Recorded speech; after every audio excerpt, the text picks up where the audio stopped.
शर्मिला जी शांतिनगर में रहती हैं। परिवार में उनके 2 बेटे हैं, अजय और विजय। पति नरेश पेशे से व्यापारी हैं और ज़्यादातर अपने काम में ही व्यस्त रहते हैं। शर्मिला जी के बेटे शादी लायक हो गए हैं और इसीलिए आजकल वो दोनों बेटों की शादी की चिंता में परेशान नजर आती हैं। घर और पास का कोई रिश्तेदार ऐसा नहीं जिससे उन्होंने अपने बेटों के लिए कोई अच्छी लड़की देखने के लिए ना कह रखा हो। एक दिन शर्मिला की बहन मनोरमा का फ़ोन उसके पास आता है। अरे जीजी, सही बताए तो आजकल अरेंज मैरिज के लिए लड़के या लड़की ढूंढना भूसे के ढेर में से सुई ढूंढने के बराबर हो गया है। पता नहीं क्या ज़माना आ गया। चाहे लड़का हो या लड़की, गांव का हो या शहर का, सबको अपनी पसंद से शादी करनी है। अब जब हर कोई पहले ही अपने लिए दूल्हा दुल्हन पसंद किए बैठा है तो ये अरेंज मैरिज के लिए लड़के लड़कियां मिले कैसे? बिल्कुल ठीक कहा बहन तुमने। अरे मैं तो खुद इसी बात से परेशान हूँ। आजकल जिधर भी रिश्ता चलाओ ना, थोड़े दिन बाद पता चलता है उसका तो कहीं और ही टाँका फिट है। भाई हमें तो ऐसी लड़कियों से बड़ा डर लगता है। कोई ऐसी वैसी लड़की दुल्हन बनकर घर आ गई तो पता नहीं मेरे बेटे की ज़िंदगी का क्या होगा। अरे जीजी, क्यों चिंता करती हो? मुश्किल है, असंभव नहीं। अब देखो, मैंने जो लड़की ढूंढी है 100% गारंटी है। लड़की सुंदर सुशील गुणी है, घर परिवार भी बहुत अच्छा है, माता पिता खानदानी है। बाकी तुम अजय को लेकर कल ही रामपुर चली आओ। आजकल अच्छे रिश्ते मिल नहीं रहे। कहीं ये भी हाथ से निकल गया ना, फिर हमसे ना कहना। बहन मनोरमा की बात सुनकर अब तो शांति की रात की नींद भी उड़ गई थी। किसी तरह वो रात बिताती है और अगले दिन सुबह ही घर में सबको फरमान जारी कर देती है कि किसी के पास समय हो या ना हो, आग लगे या तूफान आए, लेकिन उसे तो पहली फुर्सत में ही बहू देखने के लिए जाना है। अरे भाग्यवान, तुम तो ऐसे आफत मचा रही हो जैसे वो दुनिया की आखिरी लड़की है और उससे तुम्हारे लड़के का रिश्ता पक्का नहीं हुआ तो कमारा रह जाएगा तुम्हारा सपूत। आप ऐसा ही समझ लीजिए, लेकिन अब मैं आपकी कोई बहानेबाजी नहीं सुनूंगी। अरे 25 का था अजय तब से लड़कियों के लिए रिश्ते देखने मैंने शुरू किए थे और आज 30 का होने आया, लेकिन एक ढंग का रिश्ता नहीं मिला। और उसके ना आधे जिम्मेदार तो आप हैं, क्योंकि जब भी कोई ढंग का रिश्ता मिलता था तो आप बात को टालते रहते थे और जब तक हम लड़की वालों के यहाँ पहुँचते थे उसका रिश्ता कहीं और हो जाता था। सारी जिंदगी व्यापार ही चलाते रहेंगे आप। बच्चों की जिंदगी का ख्याल है या नहीं? पत्नी के तेवर बड़े आक्रामक नजर आ रहे थे, इसलिए नरेश जी भी चुप हो जाते हैं और अगले ही दिन शर्मिला का परिवार रंगोली के घर उसे देखने के लिए पहुंच जाता है। वाह बेटा, कितना खूबसूरत नाम है तुम्हारा, रंगोली। सही बताए तो हमने तो आज तक ये नाम कभी सुना भी नहीं था। जिसका नाम रंगोली है वो हमारे घर आ जाएगी तो हमारा घर तो खुशियों से भर देगी। बिल्कुल ठीक कहा बहन जी आपने। हमारी रंगोली है ही ऐसी, जहाँ रहती है ना जान डाल देती है। बस हमें तो एक अच्छी लड़की की तलाश है। सही बताए तो मनोरमा बहन ने बताया कि जिस तरह से आप अपने लिए बहू ढूंढने के लिए एड़ियाँ घिस रही हैं ना, हम भी एक अच्छा दामाद ढूंढने के लिए सालों से एड़ियाँ घिस रहे हैं। आजकल का ज़माना इतना शातिर हो गया है ना कि किसी पर भरोसा करने का दिल ही नहीं करता।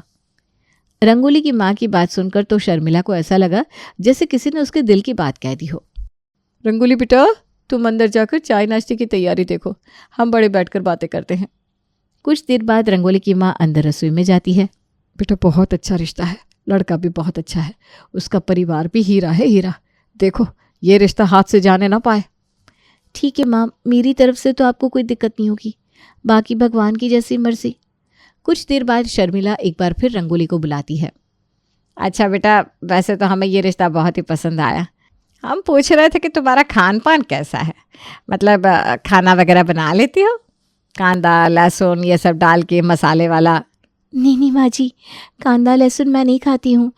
मैं तो हर सोमवार का उपवास करती हूँ, सुबह शाम मंदिर में दिया जलाती हूँ। लहसुन की तो मुझे बदबू से भी नफरत है। बिल्कुल ठीक कह रही है मेरी बेटी बहन जी। अरे इसके सामने कोई कांदा लहसुन खा लेना तो इसे ही उल्टी आ जाती है। ये तो तुरंत नहाने के लिए बाथरूम में चली जाती है। ऐसे संस्कार है मेरी बेटी के। अरे भगवान, ये क्या कर दिया तूने।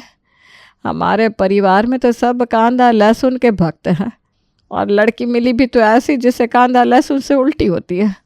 अब अगर इसे मैंने बता दिया कि हमारे घर में तो सुबह शाम कांदा लहसुन की गंगा बहती है तो रिश्ता होने से रहा।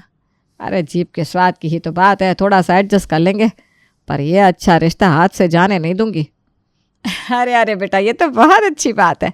हमारे परिवार में भी ना कांदा लहसुन कोई नहीं खाता, हम भी शुद्ध सात्विक खाना खाते हैं। अरे हमारी सासू माँ भी कभी नहीं खाती, हमारे घर में भी कभी आते नहीं लहसुन प्याज। चलिए बहन जी, ये तो वही बात हो गई कि पूरे 36 के 36 गुण मिल गए। अब इससे अच्छी बात क्या हो सकती है। अगर आप लोगों को कोई एतराज़ ना हो तो हम अजय बेटे के हाथ पर कुछ शगुन रख कर रिश्ता रोकना चाहेंगे। अरे हाँ हाँ बहन जी, बिल्कुल हमारी भी यही इच्छा है।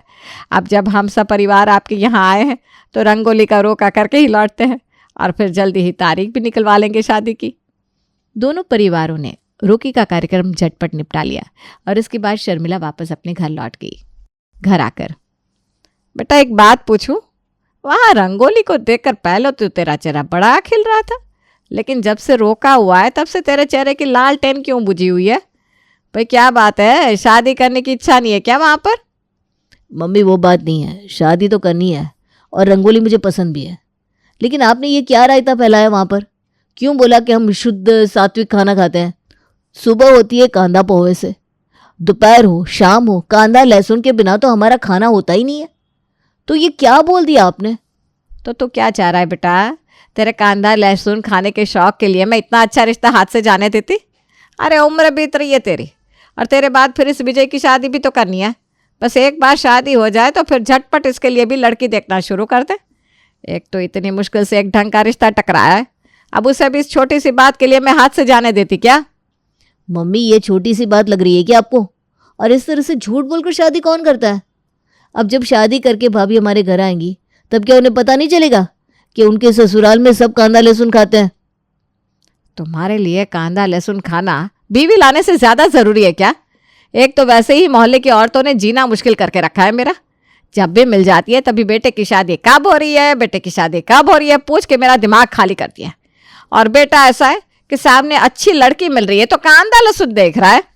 तो भाग्यवान, बात तो अजय विजय ठीक ही कह रहे हैं ना।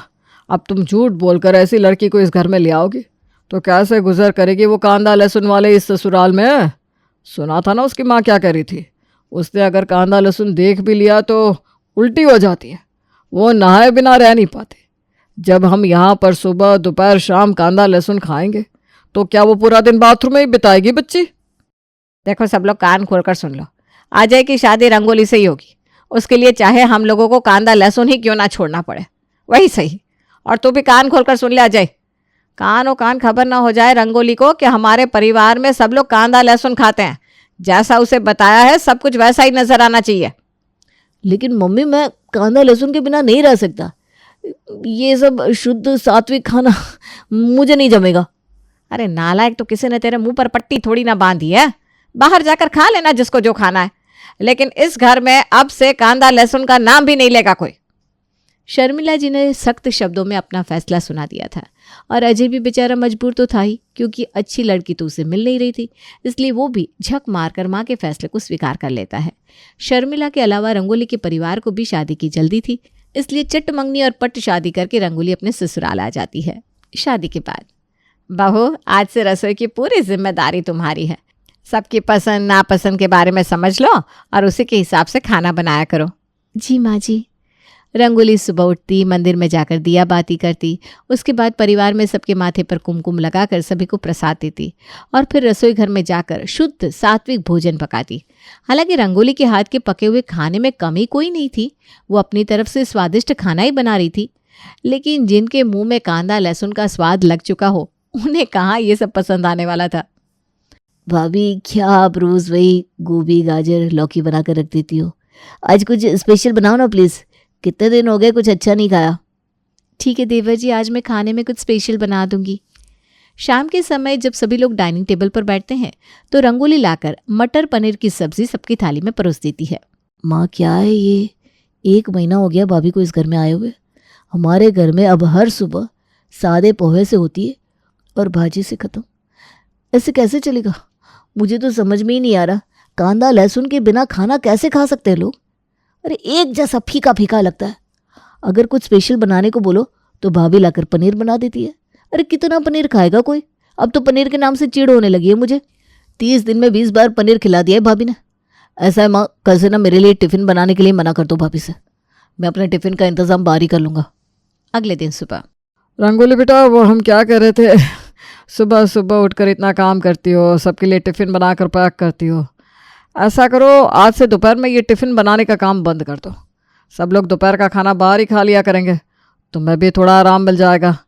हाँ, तुम अपनी सास के लिए खाना बना देना, बस इतना ही बहुत है। अजय विजय के ऑफिस में तो वैसे भी कैंटीन है, और मुझे भी सोमू के ढाबे से कुछ ना कुछ खाने को मिल ही जाता है। लेकिन बाबूजी, अरे बहू छोड़ ना, अच्छा ही है ना, एक टाइम के खाने का झंझट खत्म हुआ। तू तो बस अब सुबह के समय नाश्ता बना दिया कर और फिर सीधा ना डिनर की तैयारी किया कर। ठीक है माँ जी, जैसा आप कहें। रंगोली से शादी करने के लिए पूरे परिवार ने कांदा लहसुन नहीं खाते ये नाटक किया था, लेकिन अब ये नाटक उन्हें बहुत भारी पड़ रहा था। कुछ दिन तो वो बेचारे किसी तरह मन मार कर शुद्ध सात्विक खाना खा लेते हैं, लेकिन अब तो उनकी हालत ऐसी हो गई थी जैसे जल बिन मछली। माँ, मुझसे अब और कंट्रोल नहीं होता। कांदा पुलाव, लहसुन के तड़के वाली दाल, इन सब का तो हमारे घर में नाम सुने हुए भी ऐसा लगता है ज़माना बीत गया है। अरे चुप कर नालायक, क्यों मेरे जख्मों पर नमक छिड़क रहा है? तुम तीनों बाप बेटे तो डब्बा ना ले जाने के बहाने खूब मज़े से कांदा लहसुन वाला खाना खा लेते होगे। मैं क्या जानती नहीं हूँ तुम्हें? यहाँ अपने स्वाद की कुर्बानी तो सिर्फ मुझे देनी पड़ रही है। रोज़ बहू के साथ घर में ऐसा शुद्ध सात्विक फीका बेकार सा खाना खाकर काम चलाना पड़ रहा है। ऐसे मत कहो माँ, मेरी बीवी इतने प्यार से, इतनी मेहनत से इतना स्वादिष्ट खाना बनाती है और आप उसे बेकार खाना कह रही हो। तेरी बीवी इतना स्वादिष्ट, इतना अच्छा खाना बनाती है तो क्यों तू बाहर जाकर कांदा पोहे खाता है, लहसुन वाली तड़के की दाल खाता है? अरे घर में बैठकर क्यों नहीं खाता बीवी के हाथ का खाना? रोज बहाना करके निकल जाते हो।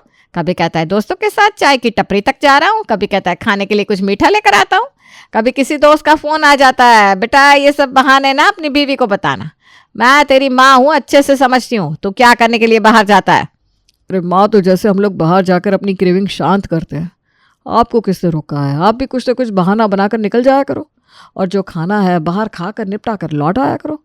आपकी बहू को घर में ये सब खाने से ही दिक्कत है ना, हम बाहर जाकर खाए जो भी खाए, उससे उसे क्या दिक्कत होने वाली है? अजय की बात को अब शर्मिला ने भी सीरियसली ले लिया।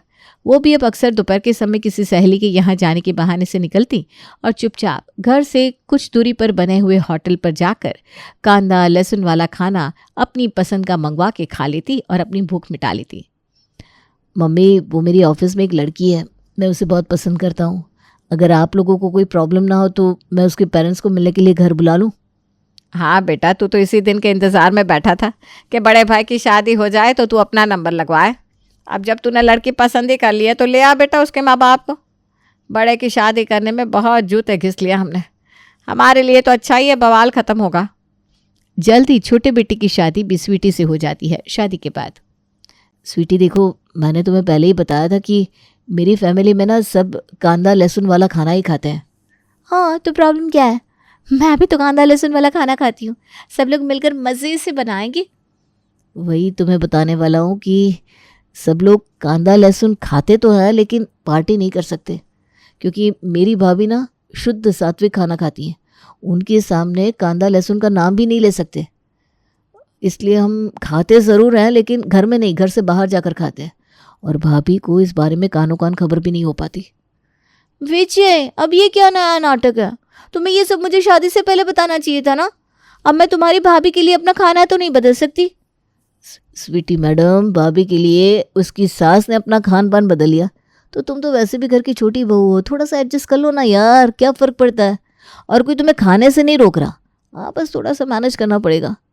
अब शादी तो हो ही चुकी थी, स्वीटी बेचारी करती भी तो क्या, इसलिए वो अपना मन मार के रह जाती है। शादी को कुछ ही दिन बीते थे कि स्वीटी का मन कांदा लहसुन वाला खाने के लिए ललचाने लगता है। ऐसा करती हूँ, आज एक्स्ट्रा कांदा लहसुन वाली बिरयानी मंगवा लेती हूँ। भाभी कौन सा पूछने वाली है इसमें कांदा लहसुन डला है कि नहीं और बिरयानी पर थोड़ी ना लिखा है कि इसमें क्या डला है। स्वीटी ऑनलाइन कांदा लहसुन वाली बिरयानी ऑर्डर कर देती है और आराम से अपने कमरे में बैठकर खा रही थी कि तभी जेठानी रंगोली उसके कमरे में आ जाती है। अरे स्वीटी, अकेले अकेले बिरयानी खा रही हो? मुझे भी टेस्ट कराओ, तुम्हें पता है ना बिरयानी मुझे भी बहुत पसंद है। अरे बाप रे बाप, फंस गई। स्वीटी झट से बिरयानी की प्लेट ज़मीन पर गिरा देती है। ओए, भाभी गलती से ना पूरी प्लेट गिर गई, अब तो ये बेकार हो गई, बिरयानी खाने लायक नहीं बची। स्वीटी बिरयानी उठाकर कूड़े में फेंक देती है। हे भगवान, अगर भाभी गलती से ये बिरयानी खा लेती तो आज तो अनर्थ ही हो जाता। अगले दिन स्वीटी देखती है कि दोपहर के समय रंगोली अपने कमरे में आराम कर रही है। यही सही मौका है। ऐसा करती हूँ, आज जीरा राइस और लहसुन तड़का दाल मंगवा लेती हूँ। आज तो भाभी भी सोई हुई है, मज़े से खाऊंगी। रंगोली के सोने का स्वीटी भरपूर फ़ायदा उठाती है और जी भर के अपनी पसंद का खाना मंगवा कर खाती है। धीरे धीरे दिन गुजर रहे थे। देवरानी स्वीटी छुप छुप कर घर में ऐसी डिश मंगा कर खाती जिन्हें देखकर पता न चले कि उसमें कांदा लहसुन है या नहीं है। सभी लोगों ने अपना अपना इंतज़ाम कर लिया था।